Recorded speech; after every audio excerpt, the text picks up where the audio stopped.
형제와 여러분 안녕하세요. 오늘은 8월 14일 화요일 주님을 두려워하고 시인하는 삶이라는 제목으로 누가복음 12장 1절부터 12절까지를 묵상하겠습니다. 1절 그동안에 무리 수만 명이 모여 서로 밟힐 만큼 되었더니 예수께서 먼저 제자들에게 말씀하여 이르시되 바리새인들의 누룩곧 외식을 주의하라. 자, 수만 명, 많은 사람들이 주님의 말씀과 주님의 사역과 그 모든 것에 관심이 있어서 모였습니다.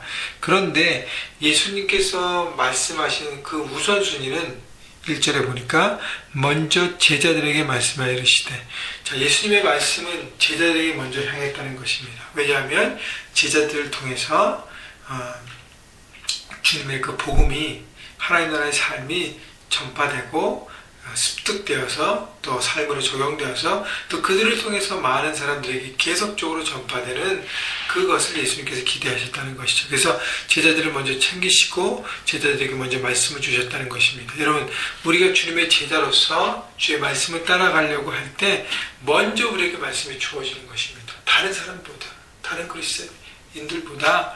그렇기 때문에 우리가 중요한 것은 말씀을 먼저 받았기 때문에 그 말씀대로 순종하고 그 말씀대로 살아감이 중요하다는 것이죠.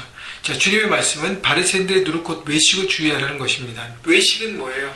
겉에 보여진 것과 속 안에 있는 속이 다르다는 것입니다. 자, 껍데기로 포장했다는 것입니다. 그래서 어저께 그 누가복음 11장 마지막 부분에 그릇의 겉과 겉은 더럽고 대접의 겉은 깨끗하나 속은 더럽다고 말씀하셨던 주님의 그 질타를 바로 제자들에게, 그러니까 바리새인들 향한 주님의 질타를 제자들에게도 각인시켜주는 것입니다. 그래서 속에 진정성이 없이 겉으로만 포장되어서 입술로만, 말로만, 겉으로 보여지는 행동으로만 하면 안 된다는 것입니다. 결국은 진정성 있는 진짜의 신앙, 믿는 대로 살아가는 삶을 살라고 말씀하시는 것이죠. 자, 그래서 2절 보면 감추인 것이 드러나지 않을 것이 없고 숨긴 것이 알려지지 않을 것이 없나니, 다시 얘기하면 감추인 속 진정성 없는 내 중심의 모습 언젠가는 반드시 드러난다고 말씀하시는 것이죠. 그래서 진실 없는 것, 진실 없는 내 삶의 모습이 언젠가는 드러난다는 것이, 어떤 것도 다 감출 수 없다는 것입니다. 이러므로 3절 너희 가운데 너희가 어두운 데서 말한 모든 것이 광명한 데서 들리고 너희가 골방에서 교회되고 말한 것이 지붕 위에 전파되리라. 겉에서는 예를 들면 주일날 또 사람들이 모이는 나눔방 이런 우리 멕시코 선교 이런 모든 곳곳에 정말 너 축복한다, 하나님의 사랑을 나누고 하면서 집에 와서는 또 혼자 있을 때는 막 뒤에서 욕하고 비판하고 막 여러 가지, 그 모든 것들이 어떻게 해요? 겉과 속이 다른 사람이 결국은 다 드러난다는 것입니다. 또 하나는 이제 거짓됨이 있잖아요. 겉에서는 막 진리를 추구하는 척하면서 속으로는 다른 것을 꿍꿍이를 갖고 거짓되는 모든 것 반드시 드러난다는 것이죠. 다시 얘기하면 어둠에서 우리가 어둠 가운데 행하였던 모든 생각과 언어와 행동들은 드러나게 된다는 것입니다. 다른 사람은 속일 수 있어도요, 누구는 속일 수 없습니까? 내 자신과 하나님 아버지는 속일 수 없습니다. 주님 앞에 다 드러나게 되는 것이, 왜냐하면 주께서 다 보고 계시기 때문인 것입니다. 그래서 눈 가리고 아웅이라 하죠. 주님 앞에서 우리가 거짓된 모습으로 포장되고 있는 것 다 눈 가리고 아웅이라는 것입니다. 결국은 다 드러낼 것을 내가 속일 것 같은 착각 속에서 살아가는 것이죠. 4절 내가 내 친구 너희에게 말하노니 몸을 죽이고 그 외에 능히 더 못하는 자들을 두려워하지 말라. 내가 내 친구에게, 제자들을 친구라고 말씀하십니다. 결국은 가까이 동역자, 정말 그렇기 때문에 안타까운 마음으로 내 친구이기에 더 중요한 진리를 얘기한다고 주님 말씀하신 것이죠. 그래서 결국은 몸을 죽이고 그 외엔 등이 더 못할 자들을 두려워하지 말라는 것은 육적인 세상의 지도자들, 세상의 원리들, 세상의 파워들, 세상의 힘들에 대해서 두려워하지 말라는 것입니다. 우리의 몸은 죽일 수 있지만 우리의 영혼은 죽일 수 없다는 것이죠. 5절 그러면서 마땅히 두려워할 자를 내가 너에게 보이리니 곧 죽인 후에 또한 지옥에 던져넣는 권세 있는 그를 두려워하라. 내가 참으로 너에게 이르노니 그를 두려워하라. 우리가 두려워할 대상은 세상의 권력과 파워와 어떤 그것이 아니라 하나님이라는 것입니다. 하나님을 더 두려워하는 것이죠. 영원하고 우리를 통치하신 하나님.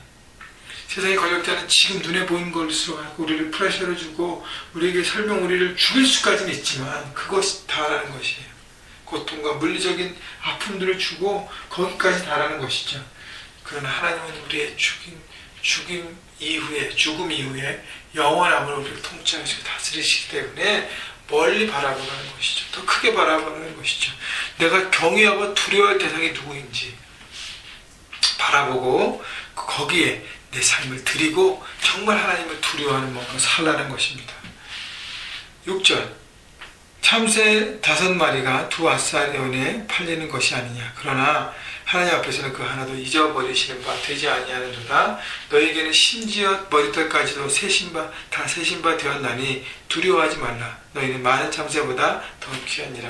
참새처럼 세상의 기준에 별로 가치 없는 것도 하나님이 다 기억하시고 생각하시고 바라보신다는 거예요. 그래서 우리 모두를 머리털까지 세신 바, 머리털이 얼마나 많습니까? 세신 바 됐다는 것은 디테일하게 하나님 모든 우리의 삶을 지키시고 케어하신다는 것이죠. 다시 얘기하면 세상을 두려워하지 말라는 것이죠. 세상을 선택함으로.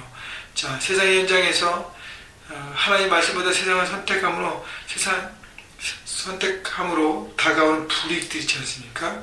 세상에 다가올 불이익들과 어떤 어려움들에 대해서 두려워하지 말고 하나님의 기준으로 말씀을 선택할 때 힘들지만 어렵지만 눈에 보이기에 아무 솔루션이 없지만 말씀을 붙들 때 누가 우리의 삶을 지키신다는 거예요? 하나님께서 지키시고 보호하신다는 것입니다. 하나님께서 책임지신다는 것입니다. 그렇기 때문에 예수 믿는 크리스찬으로서 하나님을 선택하는, 그래서 비록 눈에 불이익과 어려움이 있을지라도 하나님을 선택할 때, 정직을 선택할 때, 하나님의 뜻을 선택할 때, 사랑과 섬김을 선택할 때 결국 하나님이 우리 삶을 지키시고 결국 우리에게 승리를 보여주신다는 것입니다. 승리케 하신다는 것입니다. 그래서 내가 과연 두려워할 것이 무엇인가를 생각하라는 것이죠. 눈에 보이는 이익인가? 아니면 보이진 않지만 영원한 진리 되신 하나님이신가?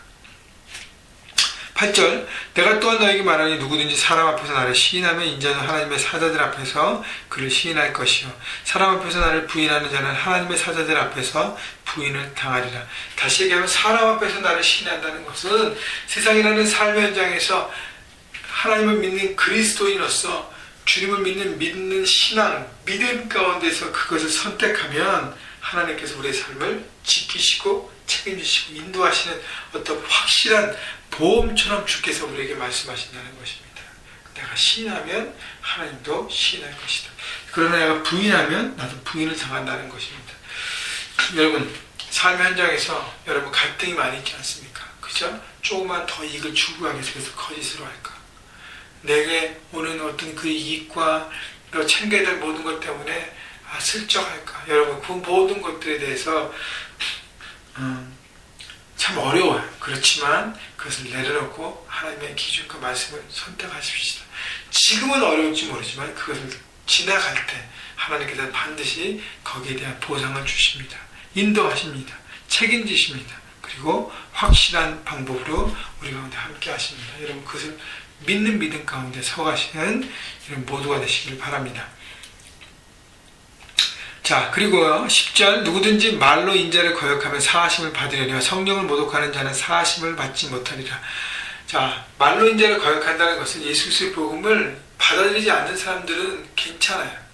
왜냐하면 지금 받아들이지 않고 나중에도 받아들일 수 있으니까.